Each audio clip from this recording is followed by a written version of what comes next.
días. Aquí en el aire su programa Justicia entre comillas. Como saben, salimos todos los sábados a las 8 de la mañana, siempre con nuestro cafecito aquí en nuestra mesa. Los amigos siempre les anunciamos que pueden vernos en tiempo real, ahora mismo por YouTube. Para los amigos que no están en su casa, pues nos pueden ver, solo tienen que poner en YouTube Justicia entre comillas y podrán ver nuestro programa. Y recuerden que estamos en todas las redes sociales para Sin Frontera para el Mundo. Justicia entre comillas está en el aire. Fran Abreu, un servidor de ustedes, va a compartir el contenido de hoy junto a cada uno de los amigos televidentes que ya es costumbre sintonizar Teleradio América. Entonces, para comenzar, hay un tema obligado. Ciertamente ha tenido mucha divulgación por todos los medios de comunicación, pero tuvimos un ciclón, entró por el este y afectó toda esa costa, ese litoral de costa del nordeste. Fue haciendo daño de Higüey, El Ceibo, Atomayor, Monte Plata, Nagua, Samaná, y terminó haciendo daño ya en Puerto Plata. De ahí el ciclón cogió más fuerza, ya yéndose a la isla Caicos, que es una isla de influencia inglesa. Pero tenemos entendido que no hizo tanto daño porque se desvió un poco y se fue debilitando. Pero ya tenemos anunciada para el día de hoy, el día de ayer, en el viernes, que hay bastante agua y que hasta el domingo vamos a tener mucha agua con la tormenta tropical Gastón. Fíjense, hay una diferencia que yo quiero establecer con ustedes entre lo que se llama un presidente que llegó por un asunto eventual a la presidencia de la República y lo que se llama un estadista.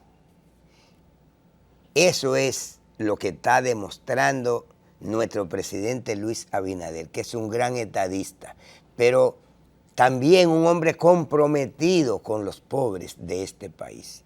Fíjense que el licenciado Abinader, el presidente Luis Abinader, tenía un compromiso con la Asamblea General de Naciones Unidas, donde él estaba muy interesado en participar, porque el asunto haitiano se ha caotizado al extremo que hemos cerrado embajadas, nuestra embajada y nuestros consulados en la hermana República de Haití. Pero no solamente lo hicimos nosotros, porque Haití es un país ya prácticamente ingobernable.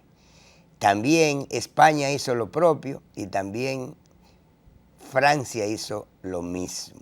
O sea que ese país de verdad es algo inviable.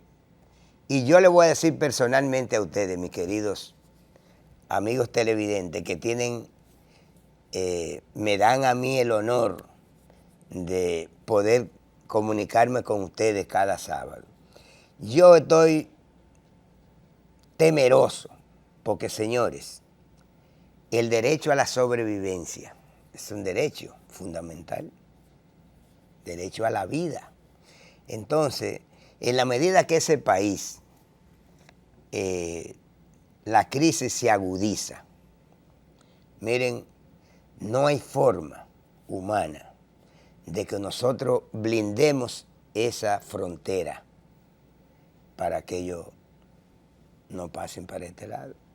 Porque, como le dije, es la ley de la supervivencia. Y ellos, no es verdad que si no encuentran comida allá ni empleo, si allá no hay gobierno, no hay seguridad ciudadana, no hay autoridades porque no la hay. Y evidentemente que cuando las hay, las autoridades se hacen parte de la delincuencia que hay, de bandas que hay allá en Haití, que se dedican principalmente al narcotráfico,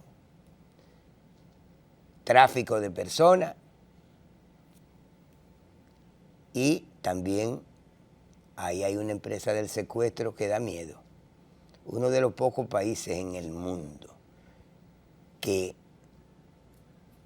en Haití, señores, se dan hasta 5, 6, 4, 3 secuestros diarios. ¿Ustedes se imaginan eso?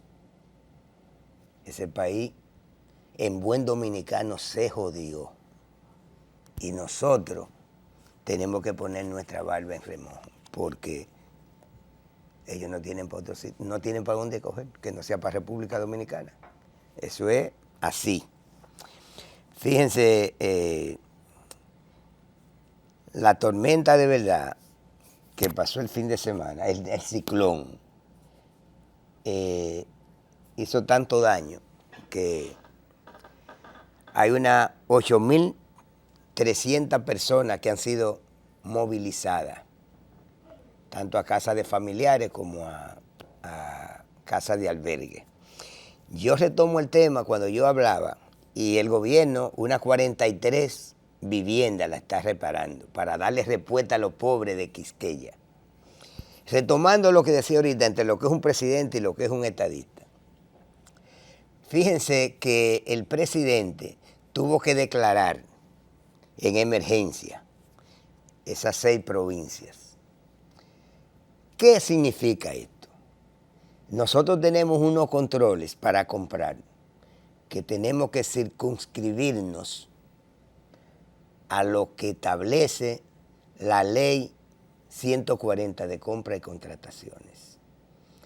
Yo recuerdo en la pandemia lo que hicieron en el gobierno de Danilo Medina. Eso fue increíble, los robos que se hicieron con cargo a la emergencia.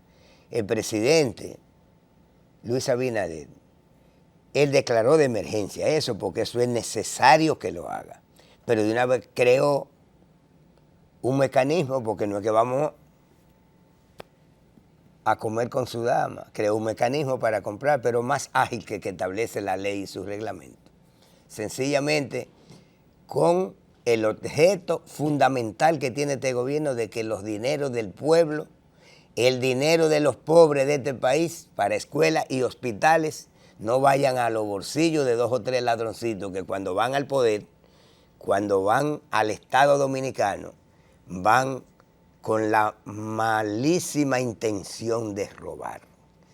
Y pienso, y el pueblo es testigo de eso, que en esa parte el presidente Luis Abinader ha dado demostraciones que el que se equivoque en su gobierno, que no tiene ni amigos ni enemigos, el que se equivoque en su gobierno va a ser procesado y va a la justicia. Y estoy al 100% de acuerdo con eso. El que la hizo tiene que pagarla en este país. Fíjense, y la justicia tiene que demostrarle a este pueblo que va a ser justicia, porque hay muchas sentencias motrencas de jueces que todavía vienen maleados de atrás, que no entienden que hay que hacer justicia. Igualmente pasa, independientemente de que tenemos una joya de procuradora y el equipo más cercano de ella, no menos cierto es que la mayoría de los fiscales que están en las provincias fueron puestos con mecanismos totalmente fraudulentos, que encabezó esos métodos el anterior procurador, que le demostró a este pueblo que era un gran delincuente, que hoy día está preso en Najayo por todo los desastres que hizo en esa fiscalía y todos los robos que hizo él y un entorno que tenía en su tinglado mafioso y de robo al Estado Dominicano. Yo la semana pasada yo compartí con ustedes el tema del señor ese que todos los vecinos dicen que fue un señor, el de Higüey, la Romana, que se volvió loco el pobre y eso le costó la vida, pero también le costó la vida a 4 policías que yo viendo los videos, yo de verdad me daba cuenta que esos policías no estaban entrenados para ese tipo de operativo, porque ellos cayeron en esa trampa, porque el señor, el que mata a uno, mata a 10, y si se le van presentando y ellos siguieron subiendo, y después fue muerto también. Pero ese señor, ahí es que yo quiero caer, ese señor, dicen los vecinos y toda su familia, que ese hombre nunca en la vida lo oyeron ni siquiera hablando alto, o sea que no era un señor violento para nada.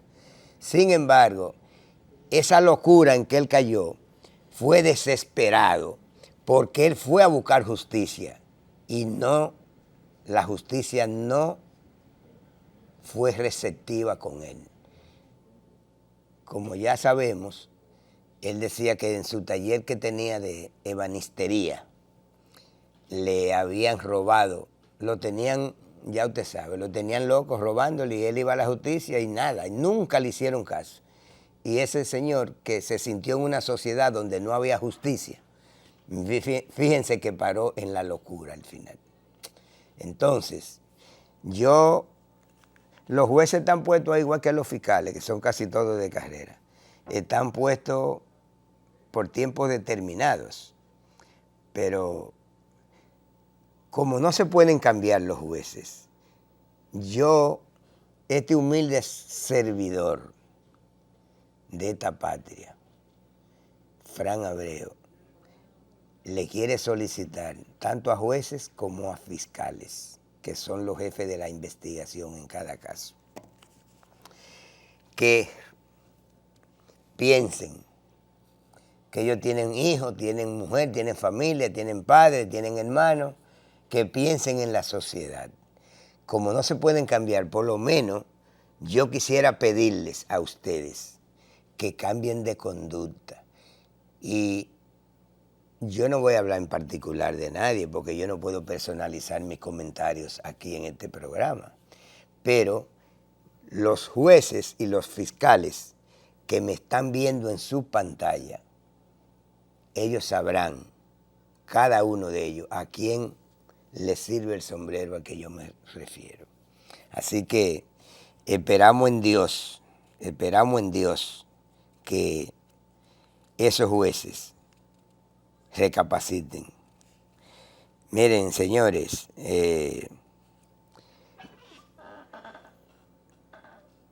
yo no quiero hablar aquí de tragedia, yo no vengo a eso aquí, pero sí tengo que hacerme eco de las noticias. Miren, la guerra esa en Ucrania, producto de la invasión de Rusia en ese país soberano, vulnerando su soberanía. Señores, la guerra nunca debe ser, como dice el Papa, la guerra nunca debe ser un mecanismo para dirimir conflictos entre países. Ustedes saben cuánto inocente, yo viendo en YouTube, en el día de martes, me puse a ver eso, es una cosa increíble. Y además el derroche de dinero, cuánto edificio en el suelo, mire, eso es una cosa increíble. Yo no sé cómo ese señor, que debería terminar en un paredón, el señor Putin, porque de verdad él ha tomado una decisión de invadir ese país, lo cual produce esta guerra, ¿verdad? Pero la guerra nos ha tocado a todos en términos alimentarios. Entonces, en cuanto a los efectos ya económicos, esta guerra no se circunscribe a Ucrania, Rusia y los países que están en sus cercanías. Nos ha afectado a todos, porque en la parte económica es una guerra mundial, porque ha afectado a todos los continentes completos. en esa materia económica y alimentaria. Entonces, yo veía ayer con mucha alegría, si se quiere, que la mayoría, porque Rusia es un país abusador, porque es una potencia para un país pequeño. Sin embargo, hay que decir que parece que no se va a salir con la suya, porque Ucrania es verdad que ante la potencia se ve como una estrella en el cielo. Pero ¿qué pasa? Que detrás de ella está la OTAN, está Europa completo. El señor Putin prácticamente está solo en este mundo, solo en este mundo. Hay unos amagos ahí sobre un supuesto apoyo de China, pero yo, que he leído mucho de China y que he visitado a China y he visitado a Taiwán, dicho sea de paso, lamento mucho que hubo un terremoto en Taiwán, un país que yo visité, tuve unos días allá y me encantó la educación de ese pueblo y hasta un anuncio de tsunami. Ojalá que Dios derrame bendiciones sobre ese gran país, Taiwán. Entonces, decía yo que en el caso de China, que yo he estudiado mucho de China, miren, ustedes escuchan que en China hay un sistema comunista, pero un sistema comunista a su manera. China, la guerra no le interesa, porque lo que le interesa a los chinos es la economía, el comercio chino, eso es lo que a ellos les interesa. Entonces, el señor Putin hace unos amagos y se reúne con el primer ministro chino, pero yo tengo que verlo para creerlo, que China, por esa decisión macabra de ese descerebrado de Putin, que no puede estar bien de la cabeza ese señor, eso no es más que una propaganda barata, porque yo no creo, es que a los chinos no les interesa guerra, a los chinos les interesa el comercio, la economía de ellos, eso es lo que les interesa a los chinos. Entonces, en esa dirección, yo no creo en esa publicidad que quiere hacer Putin con relación a un supuesto apoyo de los chinos. Así que eso está por verse. Mire, como yo les decía anteriormente, el presidente no fue a la Asamblea General de Naciones Unidas, donde él tenía muchísimo interés en ir. No fue por eso, porque quiso ponerse al frente del operativo para auxiliar a los pobres de Quisqueya que fueron afectados con el paso del ciclón. Sin embargo, dejó en manos del canciller su discurso y el canciller alertó a las potencias que deben tomar una decisión objetiva con relación ya a Haití, porque Haití es un peligro prácticamente para la región. Haití, como decía, es un país ya donde eso no es un estado, ahí no hay autoridades, ahí no hay autoridades. Ahora mismo Haití está gobernado por un grupo de 7 bandas que le decía anteriormente a qué se están dedicando. Yo conozco gente, que inclusive algunos que son clientes de mi oficina privada de abogado, que tienen negocio en Haití, y un hermano mío, el ingeniero Tony Abreu, que es ingeniero civil, y tiene obras en Haití durante unos 10 o 12 años. Pues déjeme decirle, esa gente y los empresarios, casi todos, van a Haití al aeropuerto y se reúnen ahí con su persona, porque a Haití no se puede entrar, porque el que pisa suelo haitiano no sabe, o sea, está en un riesgo tremendo. Mi hermano así me lo ha confesado, el ingeniero Tony Abreu, que él va, coge un avión, se reúne con sus ingenieros que tiene allá y de ahí echa para atrás y no sale del aeropuerto. Y otros empresarios me han confesado lo mismo. Señores, me están haciendo señas para que vayamos a nuestra primer pausa comercial. Retornamos en un segundo.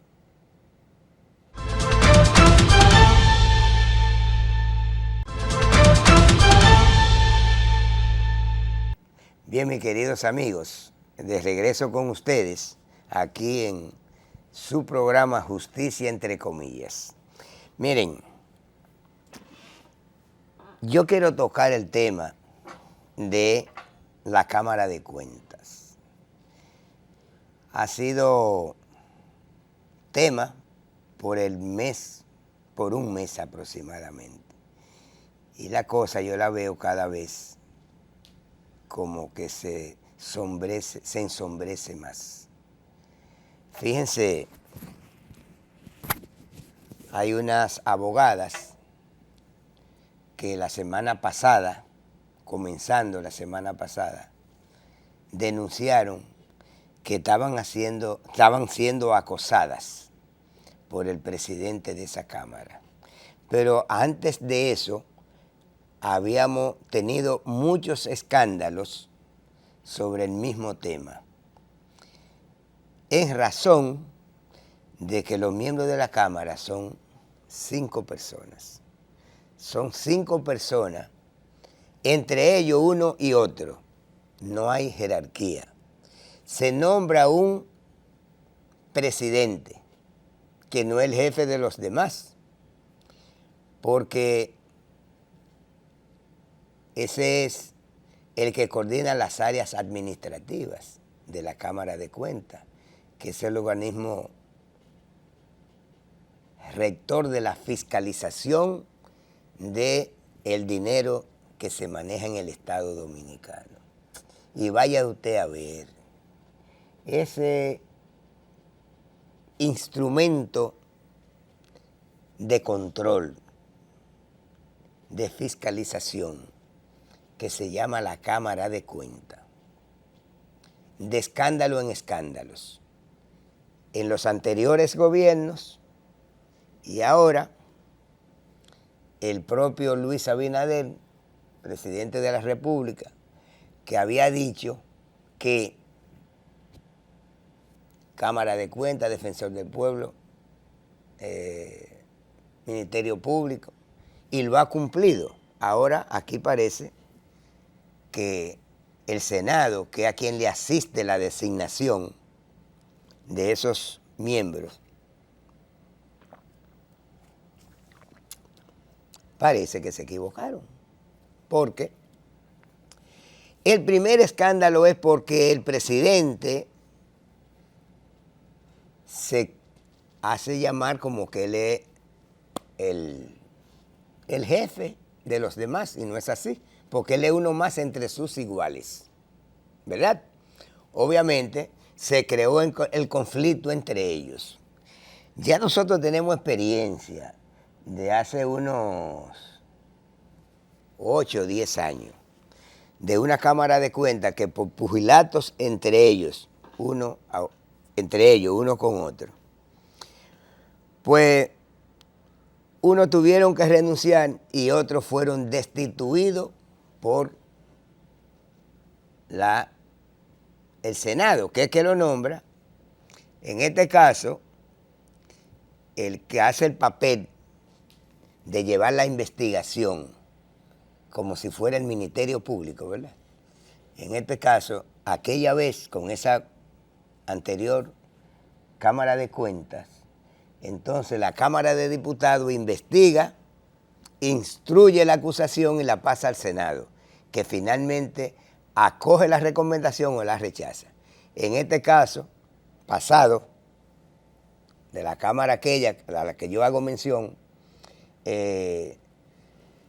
lo acogió, y algunos de ellos, antes de que lo destituyera el Senado, que tiene la competencia para eso, entonces ellos renunciaron.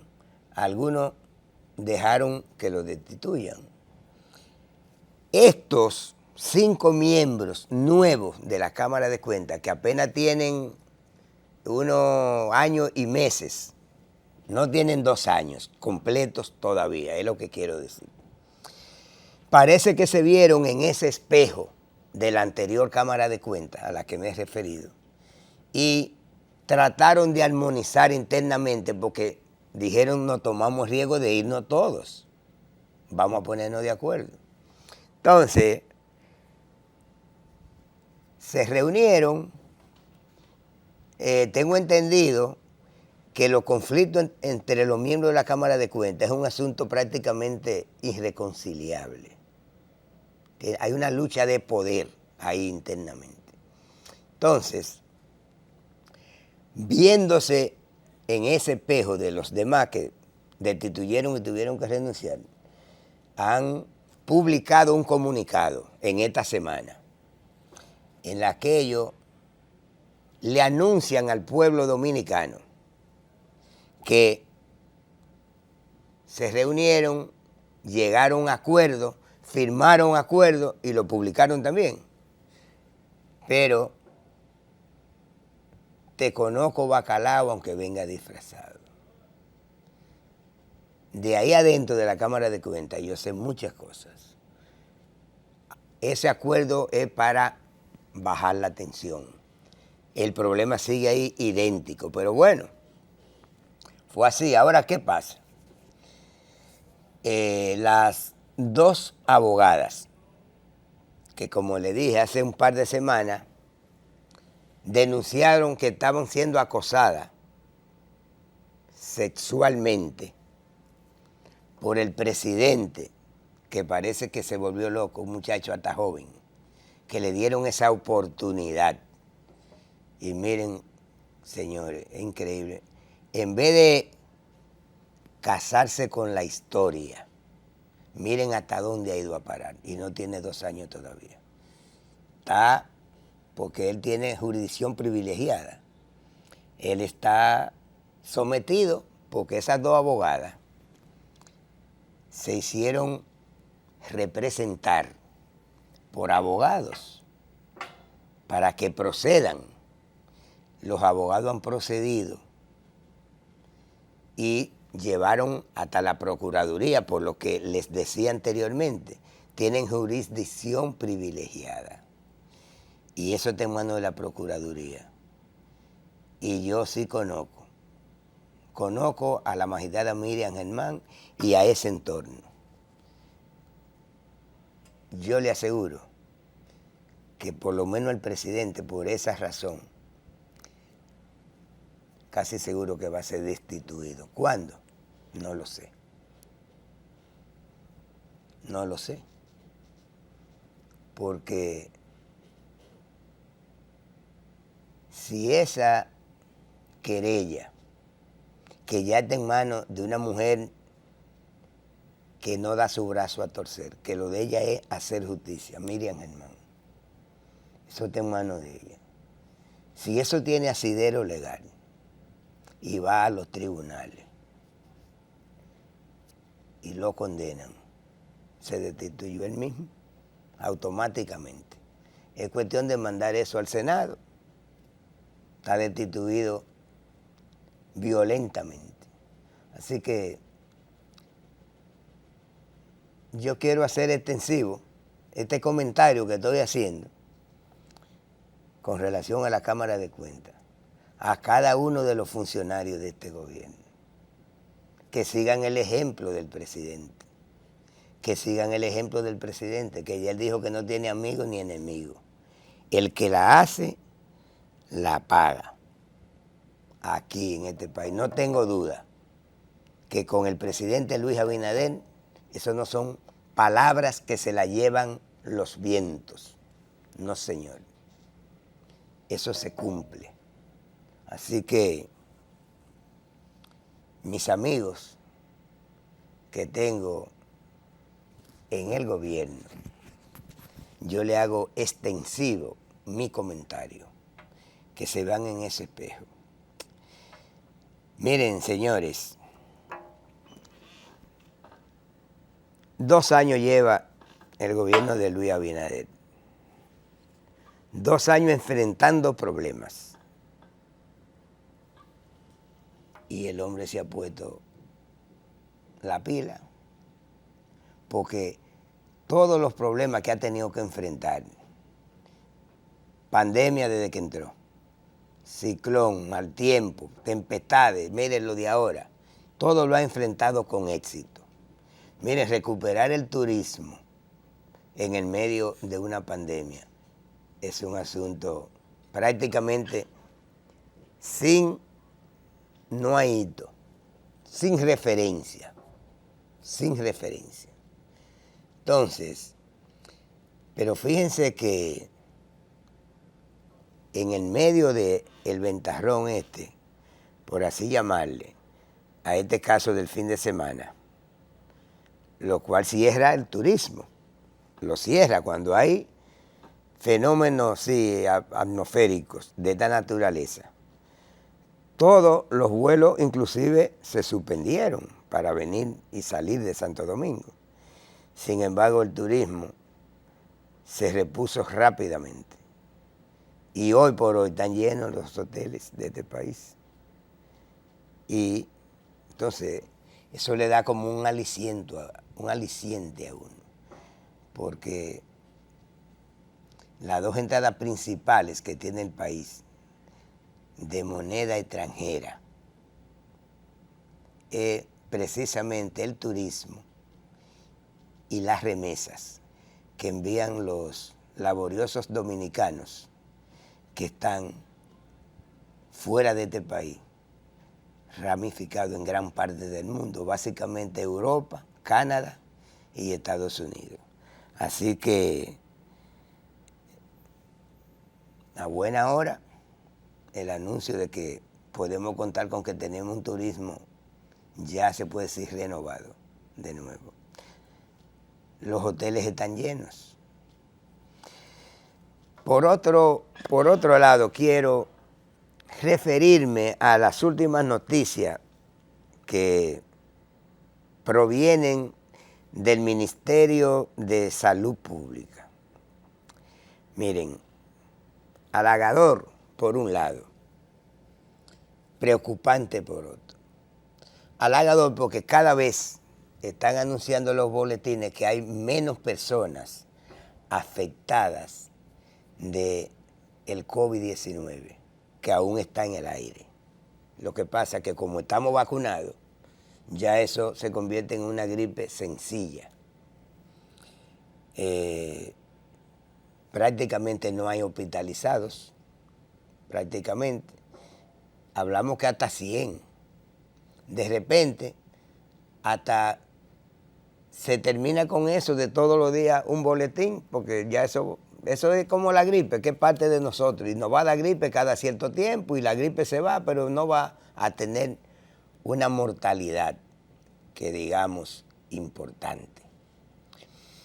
La otra, que digo que es preocupante, es que en esta misma semana ha habido muchas personas afectadas del dengue. El dengue mata a los adultos y el dengue mata a los niños y adolescentes. El dengue mata a todo el mundo. Si la persona que tiene dengue, no importa la edad, si se descuida, el dengue hemorrágico mata a la gente. Mata a la gente. Entonces, señores, yo me he referido al tema otras veces, pero ¿qué pasa? Que ahora veo que todos los días hay 5, 6. Pero esos son lo que publica Salud Pública, que son diagnosticados oficialmente. Pero ¿cuántos más habrán ya infectados del dengue y no van por la vía oficial, no van a un hospital, van a clínicas privadas? Y en algunos casos, Salud Pública quizás no recoge esas informaciones. O las clínicas deberían pasarle la información, pero me imagino que en muchos casos no lo hacen. Entonces, Señores, lo del dengue, el dengue no es asunto como el COVID, que hay que vacunar, nada. El dengue es tener un poquito de cuidado en su casa, en su hogar. Como bien lo dice un comunicado del Ministerio de Salud Pública. Señores, vamos a tener disciplina. No almacenemos agua innecesariamente. Tengo que decirlo innecesariamente. Porque ya sabemos, aquí hay una crisis de agua que afortunadamente se está resolviendo. Yo dije hace 2 semanas aquí que hice un recorrido por Pedernal y por ahí salía Elías Piña y por ahí regresé por San Juan. Y en cada pueblecito de eso estaban construyendo un tanque. En cada municipio, no vi uno, le tiré foto a todos. Se me olvidó hasta pasarlo, déjenme decirle. No vi un solo municipio de eso que no tuviera la construcción en las entradas siempre, o en la salida, de un tanque para que cada pueblo de esos tenga agua potable, como el presidente de la República le prometió y está cumpliendo y le está dando recursos a INAPA para esos fines. Y el director de INAPA, Wellington Arnaud, ha demostrado que es un gerente a carta cabal. Y al César lo que es del César. Es un gerente a carta cabal. Va a sembrar el país de acueducto. El presidente, a través de su funcionario, eficiente funcionario, Wellington Arnaud. Está bien, hay personas que tienen que almacenar el agua, porque no llega agua suficiente ni permanente a sus comunidades. La escasez de agua no es de ahora, eso viene casi con la civilización. Entonces, ¿qué es lo que tienen que hacer cada dominicano? Si usted tiene primero, no almacenar agua si usted no tiene la necesidad de hacerlo. Pero, en el caso que la tenga, como yo anunciaba, que hay personas que tienen que almacenarla porque tienen problemas de escasez de agua. Entonces, sencillamente, pásenle un pañito, como dice Salud Pública, con cloro, clorifiquen todo el borde y tapen esa agua y ustedes no van a tener dengue en su casa. Y más vale prevenir que tener que remediar, señores. Con esta reflexión concluyo el segundo segmento de este programa para irnos a una pausa y retornamos en apenas segundos, estamos nueva vez con ustedes.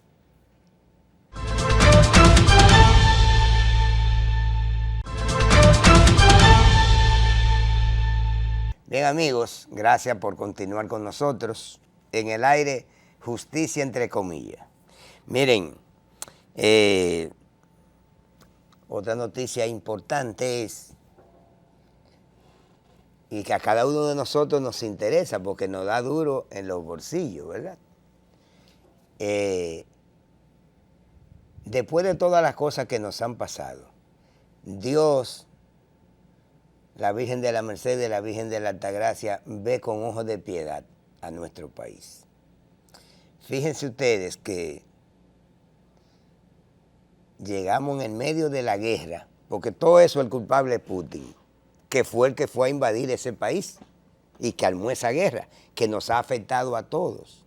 Nosotros llegamos a comprar, en el medio de la guerra, cuando comenzó, se disparó el barril de petróleo de Texas, que es el referente nuestro.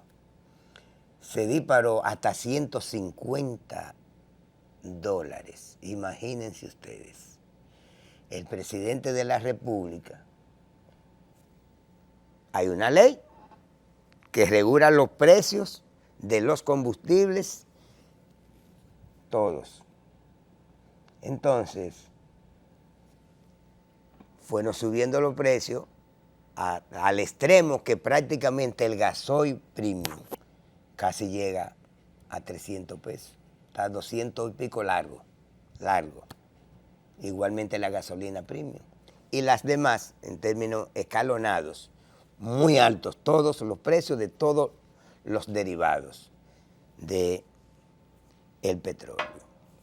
Presidente, en un momento y en un acto de solidaridad con este pueblo, dijo, bueno, nosotros vamos por el momento, porque no se puede, porque si no hubiéramos comprado galón de gasolina a 350 pesos, 400 pesos.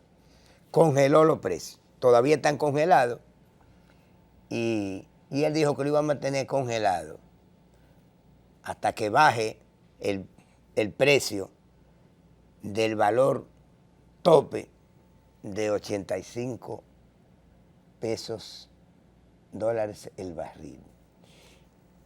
Y miren, señores, yo les digo a ustedes que no ve Dios con ojos de piedad, después de todo. Déjenme decirles que en el día de ayer, el barril de petróleo estaba a 86 pico de dólares, 86.30. O sea que, y ha tenido una baja que ha sido sostenida y constante, valga la redundancia.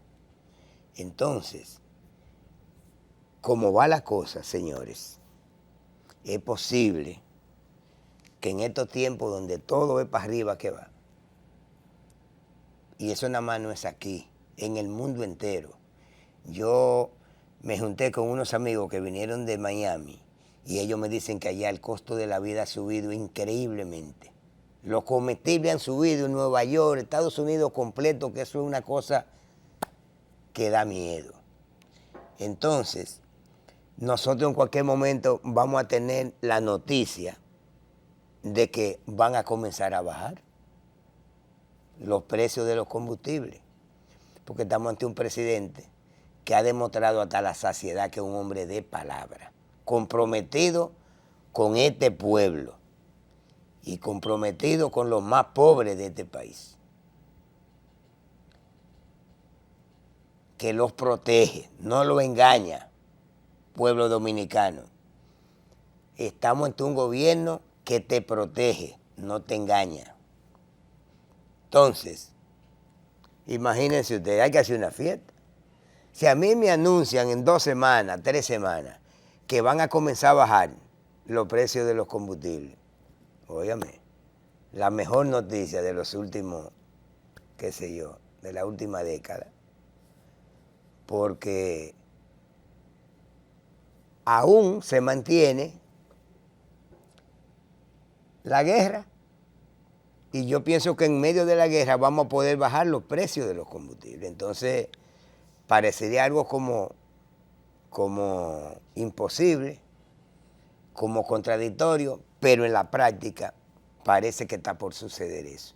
Entonces nosotros auguramos que esto siga así, a ver si podemos tener esos anuncios en los próximos días. Miren,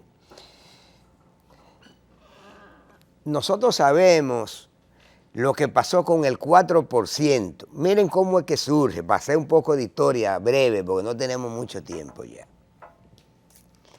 El 4% destinado en el presupuesto nacional a la educación dominicana. Hace muchos años que está el 4% en la Constitución para la educación, pero ninguno de los gobiernos lo aplicaban. Llegaron a dar hasta 1 y pico, casi 2, y después 2 y algo, pero nunca llegaron al 4%. En el 2011, este país se empoderó de eso. Me acuerdo todos los medios de comunicación, espontáneamente, el pueblo se empoderó de eso. Y no hubo de otra para aplacar la cosa. Recuerdo que se llamaron a todos los candidatos, para las elecciones del 2012.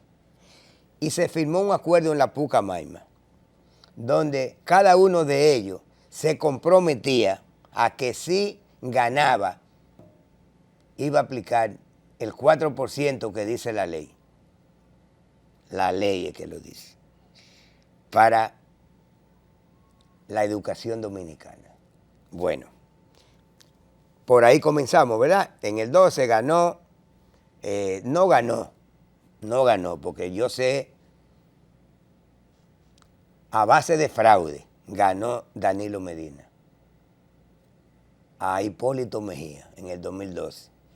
Cuando todas las encuestas daban que Hipólito le llevaba hasta un 15%. Y ya en los últimos días, y los pueblos no cambian de intención de voto así, de esa manera, 12%. Y desde el primer boletín, Danilo arriba. Se robaron las elecciones. En una componenda en la que tuvo también ese señor que le dice a este pueblo que quiere ser presidente nueva vez, Leonel Fernández, el de Fufu, quiere ser presidente otra vez y critica a este presidente. Ustedes saben lo que decía ese señor sobre el 4% de la educación, que él nunca lo aplicó. Todo lo contrario, un día lo atacaron tanto y tuvo que hablar. Y dijo que educación, si le damos el 4%, no iba a encontrar en qué invertirlo. Muchos de ustedes recordarán eso. Ese señor dijo eso. Ahora está criticando lo que se está haciendo en la educación. Pero en esos 8 años de gobierno de ese señor más recordado, Danilo Medina,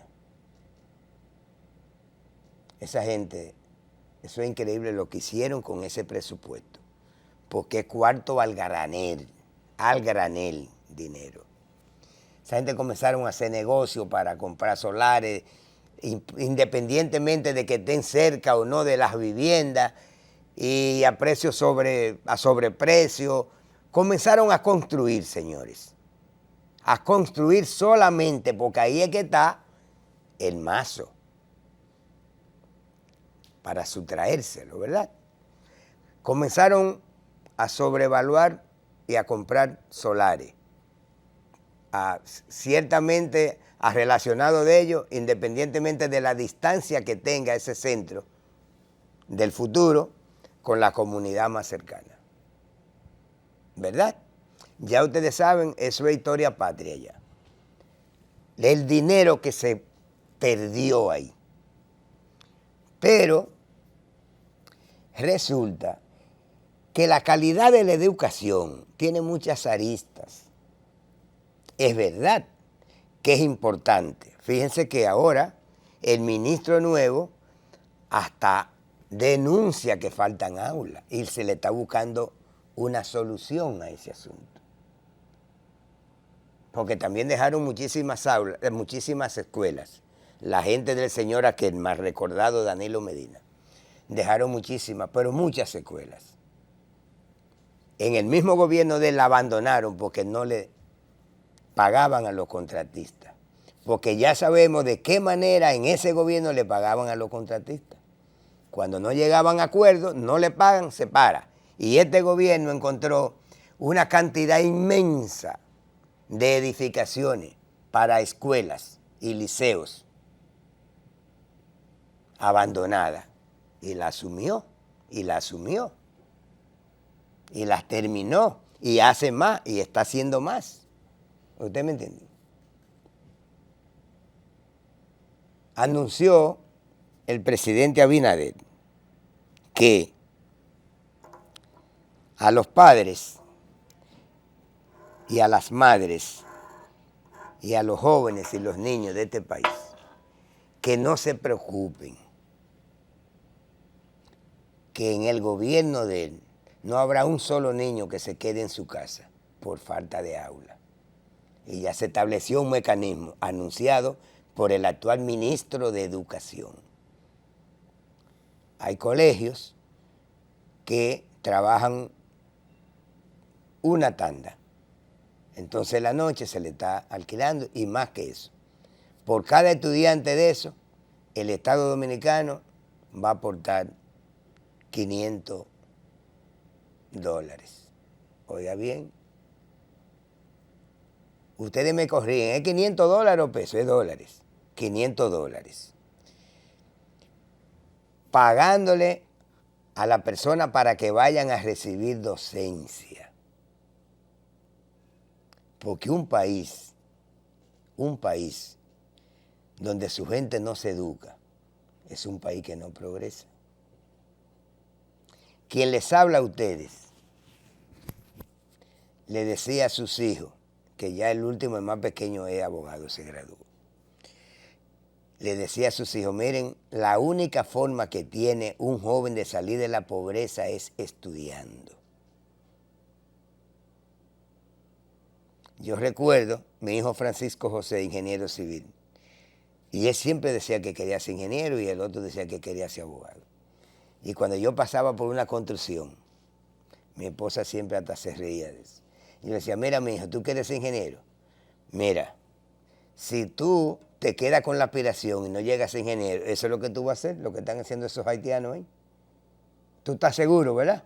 Sí, sí, papi. Y lo hizo, ¿verdad? Pero yo lo asustaba en el camino, ¿usted me entiende? Porque la única forma que tiene una gente de salir de la pobreza es estudiar. No hay otro camino. Vender droga, que es un buen mecanismo de recibir dinero, pero muy malo al final. ¿Por qué? Usted recibe todo el dinero del mundo, se montan todos los carros de lujo que muchas veces son tan estúpidos, que muchas veces por lo que exhiben que los organismos de seguridad lo persiguen, pues comienza a darse una vida de lujo que nunca llevaron.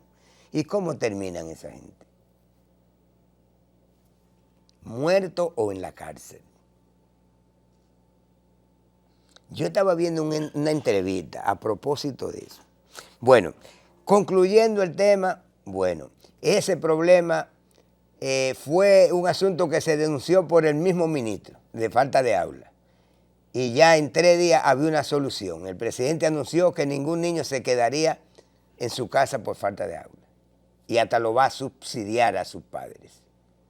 Obviamente, el dinero se lo van a entregar a los colegios, no es a los padres ni a los niños, a los dueños, a quienes se les va a pagar por su local.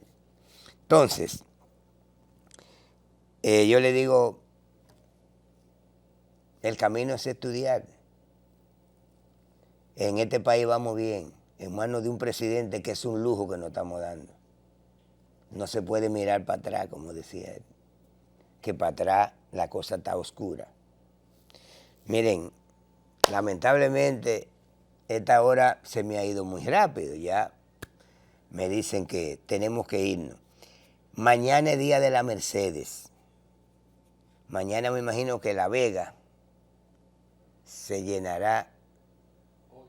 Ah, no, hoy, exactamente, hoy es día de la Mercedes. Me imagino que se llenará el Santo Cerro, que es donde la gente de todo el país va ahí, y La Vega de gente. A mí me reta ya al despedir el programa exhortarle a la persona, que son muchos vehículos, como van también la parodia de la Altagracia y Higüey. Muchos accidentes, muchas vidas se pierden en el camino. Señores, anden al paso.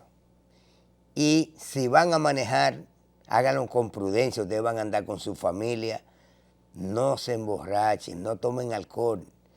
Si andan con otra gente y decidió tomar alcohol, denle el guía al otro para ver si no tenemos víctimas. Una cosa tan bella como la celebración de la Mercedes, como la celebración de Nuestra Señora de la Altagracia, convertirlo después en tristeza para algunos hogares, eso no tiene sentido. Señores, me resta invitarles para que el próximo sábado esté con nosotros a partir de las 8, en sintonía con Teleradio América y su programa Justicia entre comillas.